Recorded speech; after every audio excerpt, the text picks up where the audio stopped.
பக்தியொளி நேயர்களுக்கு வணக்கம். இப்போ நம்ம கடகராசிக்காரர்களுக்கு வருமானம் பெருகுவதும், வாக்கு கொடுத்த வாக்கின் முக்கியத்துவம் கொடுப்பதற்கும் நம்மளுக்கு எவ்வளவு முக்கியம் அப்படிங்கிறத நம்ம தெரிஞ்சுக்கணும்.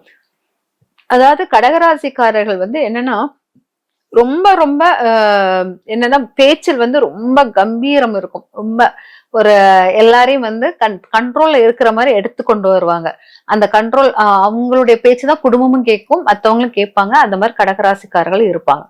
கடகராசிக்காரர்கள் பாத்தீங்கன்னா, அவங்களுடைய மாதம் எடுத்தா ஆவணி மாதத்தை எடுத்துக்கலாம். ஆவணி மாதத்தில் அவங்க என்னன்னா சூரிய நமஸ்காரம் பண்ணிட்டு சூரியனை வழிபட்டுக்கிட்டே இருந்தீங்கன்னா, ஆவணி மாதம் ஃபுல்லா சூரிய வழிபாடை எடுத்துக்கிட்டே வந்தீங்கன்னா உங்க வீட்டில் வருமானம் பெருகும். ஆவணி மாத விரதம், ஞாயிற்றுக்கிழமை விரதம் இருக்கிறவங்க ரொம்ப பெரிய குடும்பத்தில் முக்கிய அங்கத்தினராகவும் உங்க பேச்சை கேட்கக்கூடிய மிகப்பெரிய உயர்ந்த இடத்தில் செல்வீங்க. நீங்க ஆவணி மாதத்தில் நீங்க ரொம்ப இறைவன் மட்டும் இல்லாமல் சூரிய நமஸ்காரம் பண்ணி விரதங்கள் இருக்கும்போது பதவி உயர்வு எளிதில் கிடைக்கும் உங்களுக்கு.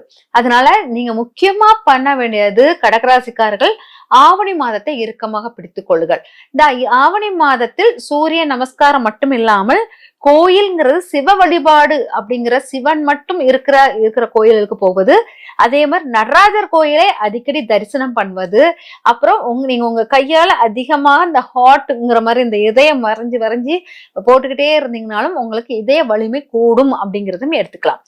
ஆவணி மாதத்தில் நீங்க கடகராசிக்காரர்கள் ஆவணி மாதம் தான் உங்களுக்கு சிறப்பானது. இந்த மாதத்தில் நீங்க என்ன தானம் பண்ணால் உங்களுக்கு சிறப்பாக இருக்கும் அப்படின்னு பாத்தீங்கன்னா, மணமாலை தானம் பண்ணுவது சிறப்பாக இருக்கும். கோயில்களுக்கு மாலை வாங்கி போடுவதில் சிறப்பாக இருக்கும்.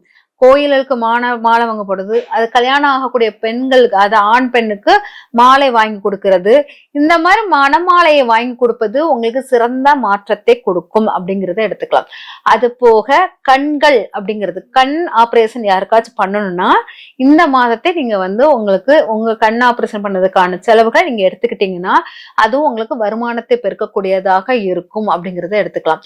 இதெல்லாம் மட்டும் இல்லாமல் உங்க கையால் கண் வரைதல், கண்மலர் தானம், அது சாமிக்கு கோயில்ல கண்மலர் தானம் கொடுப்பதும் உங்களுக்கு சிறப்பாக இருக்கும் அப்படிங்கிறத எடுத்துக்கலாம். நிறைய பாத்தீங்கன்னா கிரீடம் வாங்கி வைத்தல் அப்படிங்கிறது, அதாவது கோயிலையோ இல்லாட்ட ஏதாச்சும் சிலைக்கோ இல்லாட்ட உங்க யார் வீட்லயாச்சும் ஒரு சிலை இருந்தா அந்த சிலைக்கோ கிரீடம் மாதிரி ஒரு அமைப்பை நீங்க வாங்கி கொடுத்தீங்கன்னா ரொம்ப சிறப்பாக இருக்கும். பொதுவாக நீங்க தானம் கொடுப்பது பெரிய தலைவர்களுக்கு மலரால் ஆன கிரீடம் வைப்பதும் சிறந்த பலனை கொடுக்கும், உங்களுக்கு நிறைய வருமானத்தை பெருக்கும். அதனால கடகராசிக்காரர்கள் இந்த மாதிரி தானங்களை பண்ணுவது சிறப்பாக இருக்கும் அப்படிங்கிறது மட்டும் இல்லாமல் நீங்க கோதுமை தானம் யாருக்காச்சும் கொடுத்தாலும் உங்களுக்கு சிறப்பாக இருக்கும் அப்படிங்கிறத எடுத்துக்கலாம். அதுக்கப்புறம் கடகராசிக்காரர்கள் கொடுக்க கூடாத பொருட்கள் அப்படின்னு பாத்தீங்கன்னா உணவு விஷயத்தில் கவனமாக இருக்கணும். அதே மாதிரி நீங்க உங்களுடைய உழைப்பை அதிகமாக தானமாக கொடுக்க கூடாது அப்படிங்கிறது. எதை எடுத்தாலும் நீங்க எதை செஞ்சாலும் அந்த உழைப்புக்கு ஏற்ற ஊதியம் வாங்குறது சிறப்பாக இருக்கும். பொதுவாக நீங்க தானம் கொடுக்க கூடாதது இன்னொன்னு என்னன்னா, இது புக்ஸ் அதாவது செடி கொடிகள் இதெல்லாம் நீங்க தானம் கொடுப்பதே தவிர்க்க வேண்டும் அப்படிங்கிறது. பெண்ணையும் யாருக்கும் கொடுக்காதீங்க. கொடுக்கக்கூடாத பொருட்கள் அப்படின்னு பாத்தீங்கன்னா புத்தகங்கள் கொடுக்க கூடாது, செடி கொடிகள் கொடுக்க கூடாது அப்படிங்கிறத நீங்க எடுத்துக்கோங்க. அதே மாதிரி நிறைய பேர் என்னன்னா நிறைய அந்த படிக்கிற குழந்தைங்களுக்கு அட்வைஸ் பண்றோம்னு சொன்னீங்களா, அந்த அட்வைஸ் கொடுக்கும்போது அது உங்களுக்கு நெகட்டிவாக மாறும். அதனால யாருக்கும் நீங்க அறிவுரை கூறும் இடத்திலோ யாரையும் படிப்பு சார்ந்த விஷயத்த சொல்லி கொடுப்பதோ அது நல்லது கிடையாது. அதனால அதெல்லாம் செய்யக்கூடாது. தானம் கொடுக்காதீங்க, அதெல்லாம் தானம் கொடுக்க கூடாது. எந்த உடை அணிந்து தானம் கொடுக்கலாம் அப்படின்னா, வெள்ளை கலர் உடை அணியலாம்.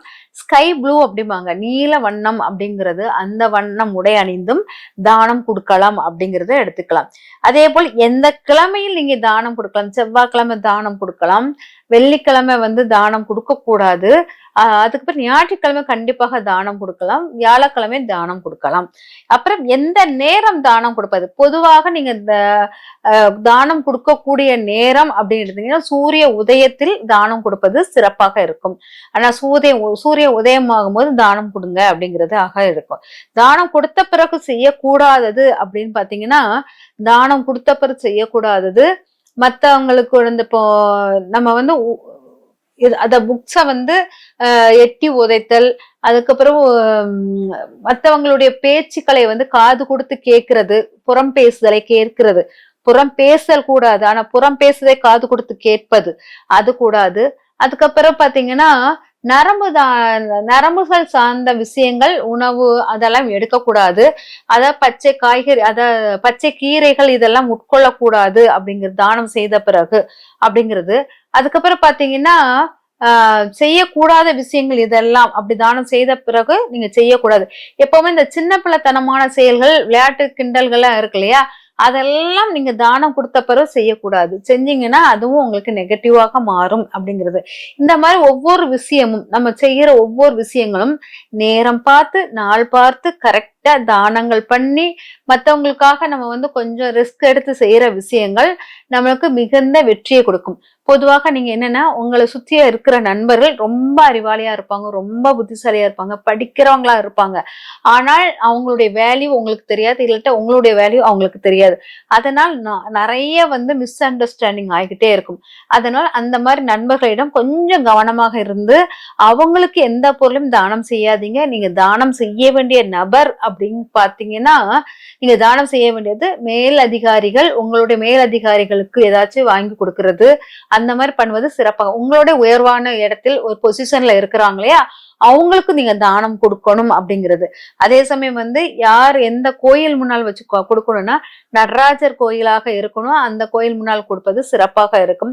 பொதுவாக உங்களுக்கு நடராஜர் கோயில் முன்னால் கொடுக்கலன்னா ஒரு ஹார்ட் மாதிரி ஒண்ணு வரைஞ்சிட்டு அதுக்கப்புறம் உங்க கையால் நீங்க தானம் கொடுத்தீங்கன்னாலும் அது சிறப்பாக இருக்கும். அதனால நடராஜர் சிலைகள் முன்னாலோ நடராஜர் முன்னால் கோயில் முன்னாலோ வைத்து தானம் கொடுப்பது நல்லா இருக்கும். உங்களுக்கு அந்த இடம்லாம் பார்க்க முடியும், ஹார்ட்டுக்கு உங்க கையால ஒரு 5 ஹார்ட் வரைஞ்சிட்டு அதுக்கப்புறம் உங்க கையால் நீங்க தானம் கொடுக்கும்போது நிறைய சக்திகளும் நிறைய வெற்றிகளும் கிடைக்கும். வருமானம் பெருகும். குடும்பத்தில் உங்களுடைய பேச்சில் முக்கியத்துவம் கிடைக்கும் என்பதில் சிறிதும் மையமில்லை. இந்த மாதிரி தானங்கள் செய்து உங்கள் வாழ்க்கையில் வளமான வாழ்க்கைகளை பெற்று வளமுடன் வாழ வாழ்த்துகிறேன். நன்றி.